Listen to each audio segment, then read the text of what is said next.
आम बजट की तैयारियां अब पूरी हो चुकी है। वित्त मंत्री निर्मला सीतारमण 7वां आम बजट 23 जुलाई को पेश करेंगी। तो क्या आम आदमी के लिए कुछ इस बार के टैक्स में मिलने जा रहा है? खासतौर पे नौकरी पेशा मध्यम वर्ग के लोग जो हैं, जिनको मिडिल इनकम आय के ग्रुप के लोगों को कहा जाता है, क्या उनको टैक्सेशन में छूट मिलने वाली है? क्योंकि लंबे समय से इंतजार हो रहा है कि टैक्स में और उसके स्लैब में बदलाव हो, जिससे आम जनता को राहत मिल सके।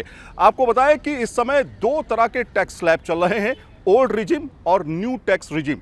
ओल्ड रिजिम के अंतर्गत अभी 2.5 लाख रुपए तक की छूट है, उसके बाद 5% टैक्स देना पड़ता है, इसके बाद 20% का टैक्स स्लैब है और ओल्ड रिजिम की बात करें, और फिर 30% का टैक्स स्लैब है। अगर हम न्यू रिजिम की बात करें तो वहां पर भी 5% टैक्स स्लैब से शुरुआत होती है। 5, 10, 15, 20 और 30% तक टैक्स वसूला जाता है, और सबसे ज्यादा टैक्स जो है वो 15 लाख के ऊपर के आय को है, यानी कि 30% टैक्स उसमें लगता है।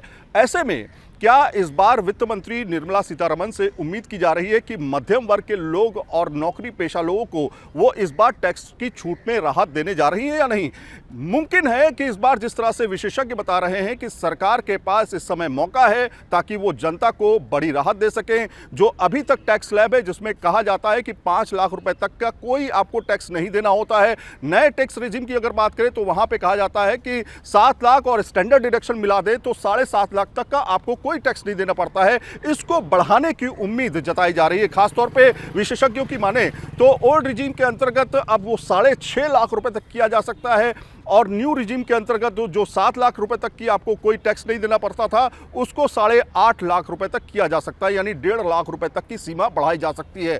इसके अलावा निवेश के स्तर पर भी सरकार काफी ज्यादा प्रोत्साहन निवेश को देती है, ताकि लोग अपना पैसा भी जो उनका सेविंग है उससे कमा सके। इसलिए माना जा रहा है कि यह सीमा जो है 2.5 लाख रुपए तक की जा सकती है, जो कि अभी 1.5 लाख है, उसे 2.5 लाख तक किया जा सकता है। घर खरीदारों को भी इस बार टैक्स छूट में बड़ी राहत मिल सकती है। खासतौर पे इसकी सीमा को 2.5 लाख रुपए तक किया जा सकता है, ऐसा बताया जा रहा है। इसके अलावा अगर और तमाम तरह के जो टैक्सेस हैं उसमें भी राहत दी जा सकती है, लेकिन खासतौर पे यह कि इस बात को लेकर के आवाजें अब उठने लगी हैं कि जो तमाम तरह के सेस लगाए जाते हैं उसको हटाया जाए।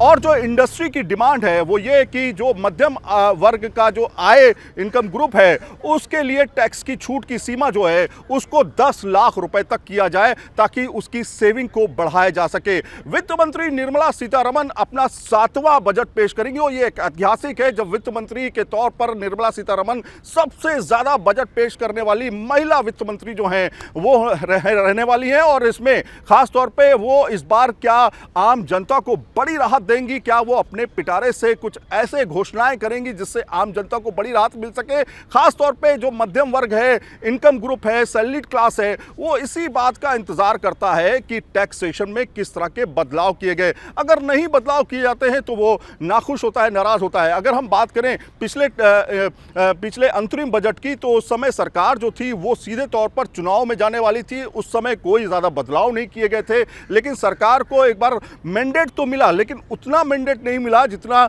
सरकार उम्मीद कर रही थी। तो इसलिए माना जा सकता है कि इस बार सरकार जो है आम जनता को थोड़ी राहत दे करके उनको खुश करने का प्लान अपने जो बजट है उसके आधार पर दे सके। इसलिए इंतजार है, और इंतजार की घड़ियां अब बहुत ज्यादा दूर नहीं है। बजट जो है पूरी तरीके से तैयार हो चुका है, और 23 तारीख को मंगलवार है। मंगलवार के दिन क्या मंगल होने वाला है, यह देखना दिलचस्प होगा। वीडियो जर्नलिस्ट सुमित कुमार के साथ सईद आमिर हुसैन, न्यूज़ नेशन, दिल्ली।